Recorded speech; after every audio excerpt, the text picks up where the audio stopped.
No, please, not my manhood. The scream shattered the silence of the night. It wasn't the kind of scream you heard in arguments or when someone stubbed their toe. This was raw, primal, like something was being torn apart. It jolted me out of sleep, my heart pounding as I scrambled off the mattress. For a moment, I couldn't tell where the sound was coming from. Then I heard it again, louder this time, echoing down the hallway. It was coming from Uncle Nduka's room. I threw on my slippers and rushed toward the door, my mind racing. Did someone break in? Was he having a heart attack? But when I pushed open the door, what I saw froze me in place. Maria stood there, a knife in her hand, her face calm and expressionless. Blood dripped from the blade onto the floor. On the bed, Uncle Nduka was writhing, clutching his groin, screaming in agony. The sheets beneath him were soaked in blood. "What did you do?" Kelechi shouted, shoving past me. His voice cracked as he stared at the scene, his hands trembling. Maria turned to look at him, her eyes empty of emotion. "He deserved it," she said, her voice steady. Kelechi stepped back, shaking his head. "What are you talking about? Maria, what have you done?" Uncle Nduka's screams grew louder, and my instincts kicked in. I rushed to his side, grabbing a towel from the nightstand and pressing it against the wound, though I couldn't bear to look at what had been severed. "Call an ambulance." I yelled to no one in particular, but Maria didn't move. She just stood there, still holding the knife, blood dripping onto the floor. By the time the police came, the house was in chaos. Kelechi was pacing the living room, his hands in his hair, muttering to himself. Uncle Nduka had been taken to the hospital, though it was clear from the officers' faces that his injury was severe. Maria sat on the couch, her hands cuffed behind her back, staring at the wall. She hadn't resisted when they arrested her. She hadn't screamed, cried, or begged. She just handed them the knife and let them lead her away. The officer in charge, a stout man with a stern face, turned to Kelechi. "Do you know why she did this?" he asked. Kelechi shook his head. "No, I don't understand. Maria isn't violent. She's my wife. She's never done anything like this before." The officer frowned, scribbling in his notebook. "Has there been any history of domestic violence? Any fights between her and the victim?" Kelechi's face twisted with confusion. "What? No. Uncle Nduka is my uncle. He's family. He's been staying with us for the week. Maria even invited him to our anniversary dinner tonight." She said. He trailed off, his voice breaking. "She said she wanted to make peace." The officer raised an eyebrow, but didn't comment. He turned to me instead. "What about you? Did you notice anything strange tonight? Anything unusual about her behavior?" I hesitated, replaying the night in my mind. Maria had been quiet during dinner, but that wasn't unusual for her. She wasn't the kind of person to laugh or joke much, even at family gatherings. Still, there had been something unsettling about the way she moved, like she was waiting for something. "She was calm," I said finally. "Too calm." The officer nodded and closed his notebook.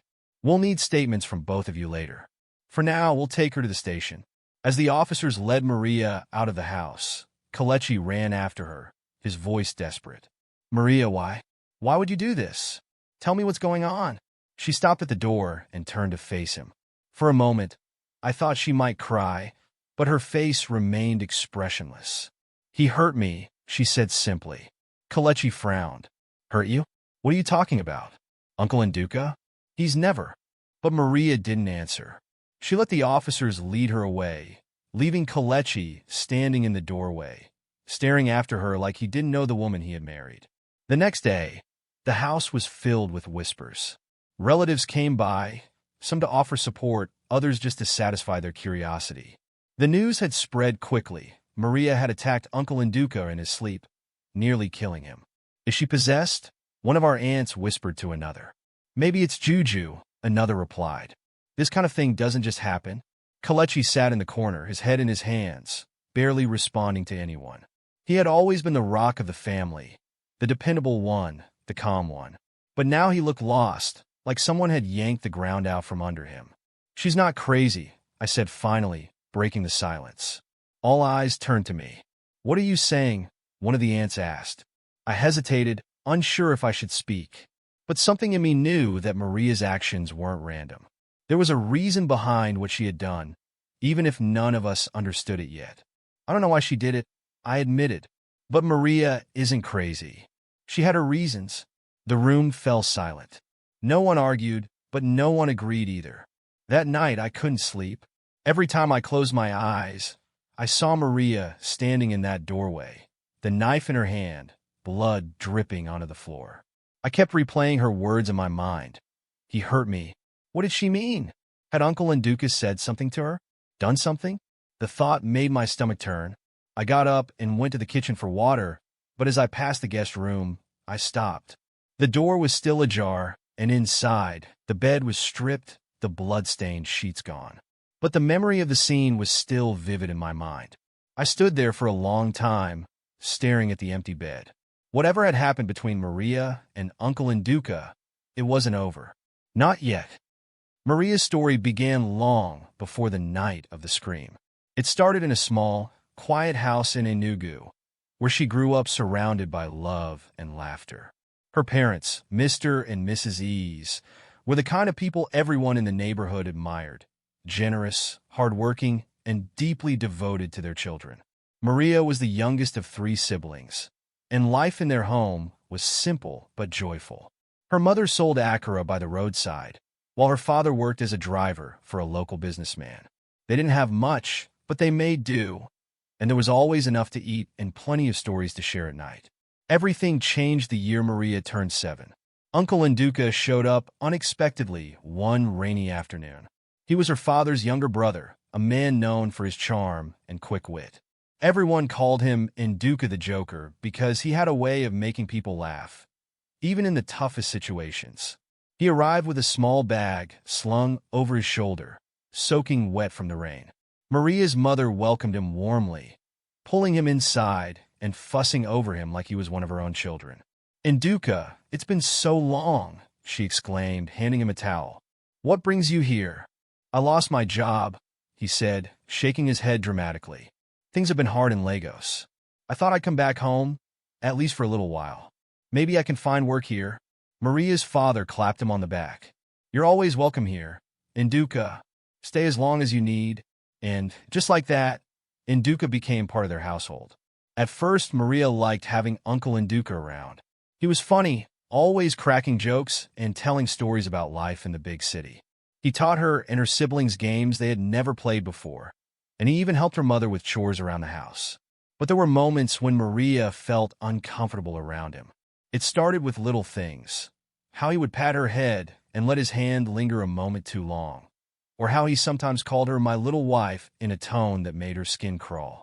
One evening, when her parents were out at a church meeting, Nduka sat on the couch and patted the space beside him. "Come and sit with me, Maria," he said, smiling. Maria hesitated. Something about the way he looked at her made her uneasy, but she didn't want to seem rude. She sat down, and he put his arm around her shoulder. "You're growing up so fast," he said, his voice low. "You're going to be a beautiful woman someday." Maria didn't know what to say, so she just nodded and pulled away as soon as she could. The night it happened, the house was quiet. Maria's siblings were asleep, and her parents were out late again. Uncle Nduka came into her room, his footsteps soft on the wooden floor. Maria woke up to the sound of the door creaking open. At first, she thought it was her mother coming to check on her, but when she saw Nduka's silhouette in the doorway, her heart started to race. "What are you doing here?" she whispered, sitting up in bed. "Shoo," he said, closing the door behind him. "I just wanted to check on you. Go back to sleep." But he didn't leave. Instead, he sat on the edge of her bed, his hand resting on her blanket. "You're such a good girl, Maria," he said softly. "You know that, don't you?" Maria didn't respond. She froze, her small body stiff with fear. Nduka leaned closer, his voice dropping to a whisper. "You can't tell anyone about this, okay? It's our little secret." When he touched her, Maria tried to scream, but he clamped his hand over her mouth. His grip was strong, and his voice was cold and menacing. "If you tell anyone," he hissed, "I'll kill you. Do you hear me? I'll come back, and I'll kill you." Maria nodded, tears streaming down her face. The next morning, Maria didn't say a word. She sat at the breakfast table, her eyes downcast, her appetite gone. Her parents didn't notice. Her mother was busy frying yam for her father's lunch, and her siblings were chattering about school. Uncle Nduka acted like nothing had happened. He joked and laughed as usual, making everyone at the table smile. But every time Maria looked at him, her stomach churned. For weeks, she avoided him as much as she could. She stayed outside after school, playing with the neighborhood kids until it was time for dinner. At night, she locked her door, though it didn't make her feel much safer. The weight of the secret was suffocating. She wanted to tell someone, her mother, her father, anyone, but Nduka's threat echoed in her mind. "Nobody will believe you," he had said. "And even if they do, it won't matter. I'll come back for you." Maria believed him. A few months later, Nduka left. He had found a job in another town and packed his bags without much fanfare. Maria's parents were sad to see him go. "You've been such a help to us, Nduka," her mother said, hugging him goodbye. "Don't be a stranger." Nduka smiled and promised to visit. He ruffled Maria's hair as he left, his hand lingering for just a moment too long. As soon as he was gone, Maria felt like she could breathe again. But the damage was done. Over the years, Maria buried the memory deep inside her. She never told anyone about what Nduka had done. She tried to move on, but the scars were there, invisible but ever-present.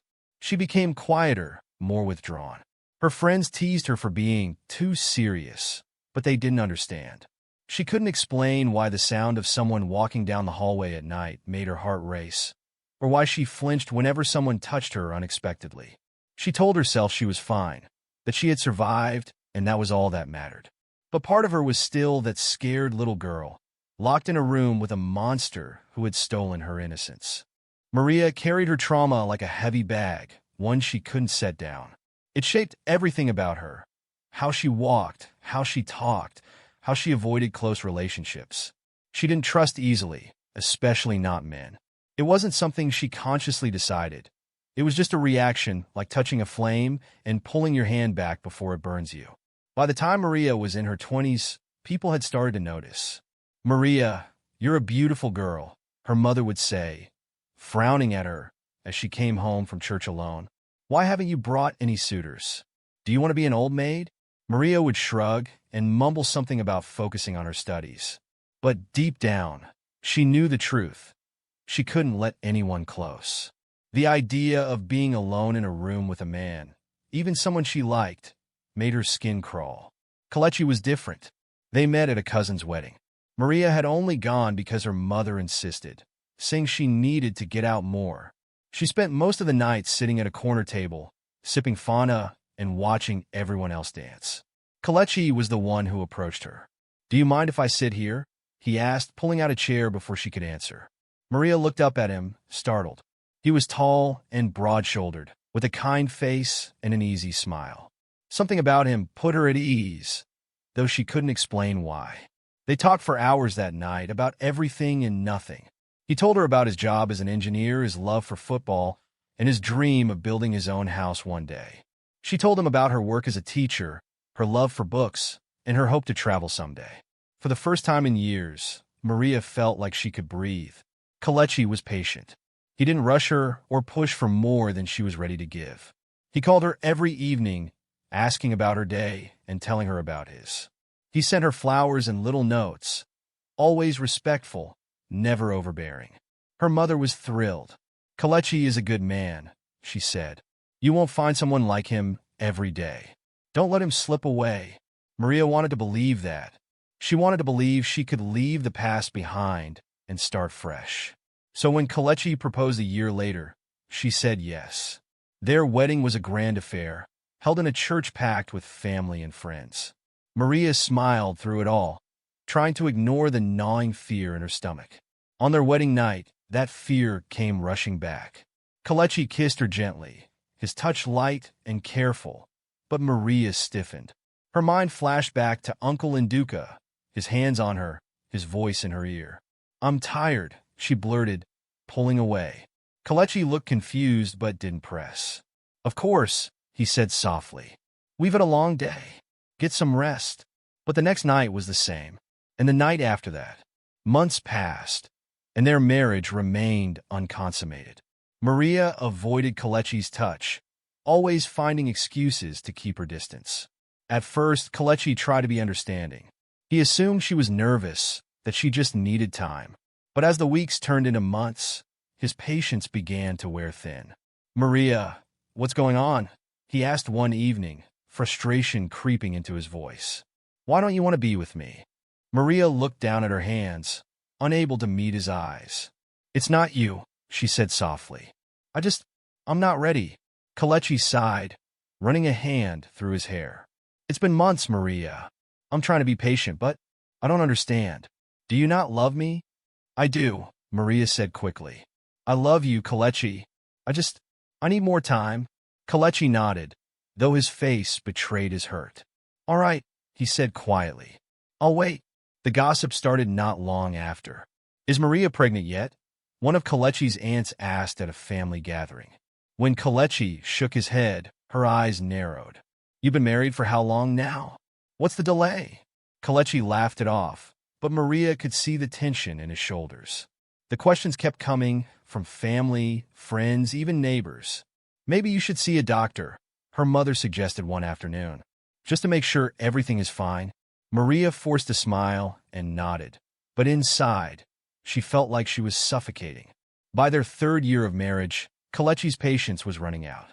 "We need to talk," he said one evening, his tone firm. Maria sat across from him at the dining table, her hands clenched in her lap. "I've tried to be understanding," he said, his voice tight. "I've given you time.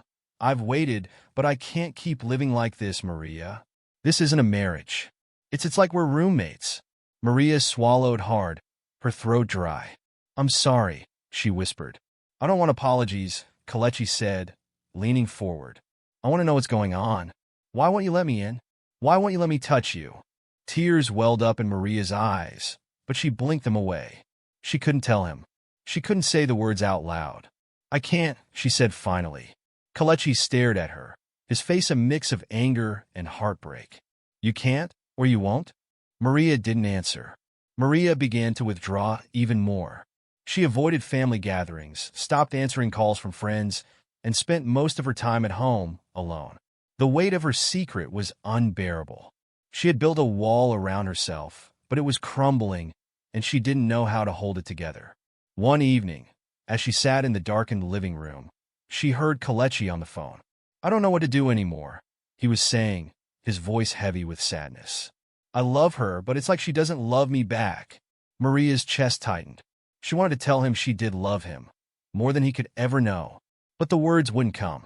It was during this time that Uncle Nduka reappeared in their lives. Kalechi ran into him at a funeral and invited him over for dinner, not knowing the storm he was about to unleash. When Maria saw him walk through their front door, her heart stopped. For a moment, she couldn't breathe. Nduka smiled at her, the same way he had all those years ago, and said, "Maria, my little wife. It's been so long."